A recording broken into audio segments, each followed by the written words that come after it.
on Get Up. So we went to a fight the other day and a joint football practice broke out. Something like that. Cowboys and Saints.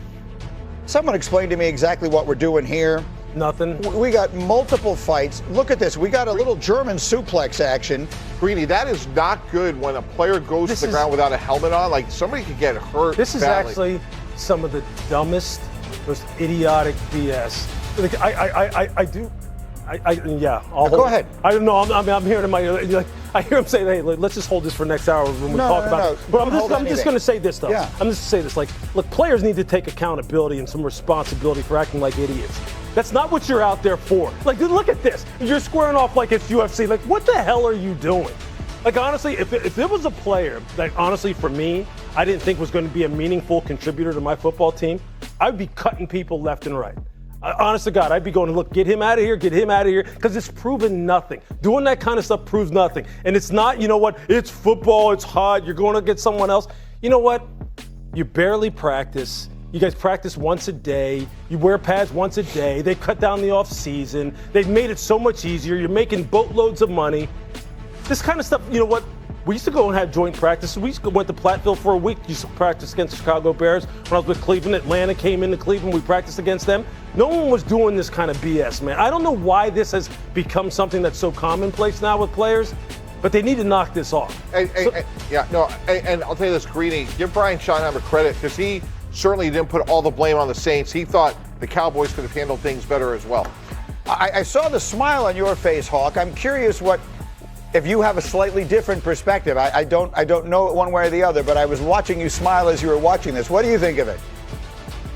Because Lewis is so mad, and I understand it. We're trying to get stuff done here. But absolutely, for me, this is going to happen. I remember Aaron Donald swinging his helmet around. There is nothing I despise more as a player than these joint practices, because it is such a way to circumvent the preseason process. What joint practices feel like to us as players is 3 preseason games in a row, because I'm trying to audition for the other coaching staff. I'm going against these guys. We're competitive. Every single drill, from 1-on-1 to 7-on-7 to every third down, red zone. It felt like the Super Bowl, because the tempers are flaring, the egos are going, and we're doing this every single day with no refs, no fines. So this stuff is going to happen. I agree with Lewis. It derails practice. It derails the process. But more than anything, the joint practices in and of themselves, I know the coaches love them, because they are so highly competitive in the most minuscule amount of reps, drills, you name it. We're going full on go. You know what, though? You know what, Hawk? I'll disagree with you with this.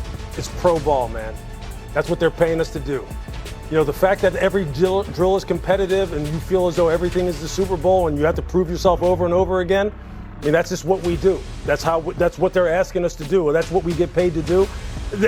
See this right here, you know, swinging and throwing punches and stuff like that. That's not proving anything. That's not what you're being paid to do. That doesn't impress me at all. And there's no excuse to do this.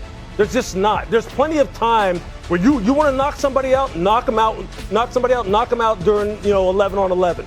Kick somebody's ass during 11-on-11. Don't do this kind of stuff. This kind of stuff is not impressive to me. It never has been. And Hawk, here's where I push back. At the top of the show, we talked about how, hey, we want to see Quinton Mitchell against A.J. Brown, and that's going to be good against good. They're going to get better. We're not going to see that in a preseason game. No, here's the thing. Hawk, I don't have an opinion on it one way or the other, but I think that there is a perception people have that coaches love this, that they want to see their fight. They want to see this anger. They want to see their guys stand up for each other. They want there's some element of this that is team building and that sort of thing. You seem, Lewis, staunchly opposed to that. Look, I mean, if it comes down to it, obviously now, if someone starts something, then protect your boys. Right. Then go in there and do what you got to do. But to be looking for this kind of thing and saying, hey, look, well, this guy really fought for that guy when the fight broke out. Like, look, you know what I want to see? I want to see you maintain gap integrity. I want to see when the offensive guard comes and pulls out and you're trying to contain the run, I want to see you knock his face off and turn the ball back in. I want to see you light people up, knock people off the ball. That's what I'm paying you to do. If I want to see you do that, you know what? Then I'll join the UFC and see if I can come get you to become a fighter. Well, you could join the WWE, because that German suplex was being done by Brock Rechsteiner, who is a wide receiver who was also the son of WWE Hall of Famer Scott Steiner. and the cousin of WWE star Braun Breaker. So, Oh, that's awesome. That's great. he actually has learned. He grew up with that. What was move. his name again? His name is Brock Rechsteiner. I'm going to have to look at the final 53-man. He's a wide receiver. We'll see if he winds up making the team. Okay, so we had all of this. It was what it was. Now, the Cowboys also on this day introduced their newest defensive addition, and it's that man. You recognize him, and boy, I like the look. That's Von Miller, coming off a 9-sack season with the Commanders. That's more than any Cowboy had last year, and he talked about his goals with his new team. The thing for me is to be the best teammate that I could possibly be, to help everybody improve, whether it's offense, defense, special teams, and to win a championship. That's my number one goal. When it comes to playing football and getting sacks, like I said, I could still roll out of bed to do that.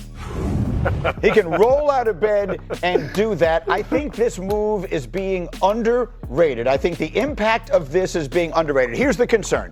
That a player at his age is going to have injury concerns, and or reality is going to be injury hawk, and he's not going to be able to contribute much. And if that's the case, then he's a glorified coach, and all of that is fine too. But that guy last year was still rushing the passer at a ridiculous rate, and if the Cowboys add that to what is already a massively improved defense, having drafted Caleb Downs and some of the other additions they've made. To me, this defense could take, Mike, I'll start with you, could take a monster leap forward. Absolutely. I totally agree with you, Greeny. Greatness includes having attributes you can't see.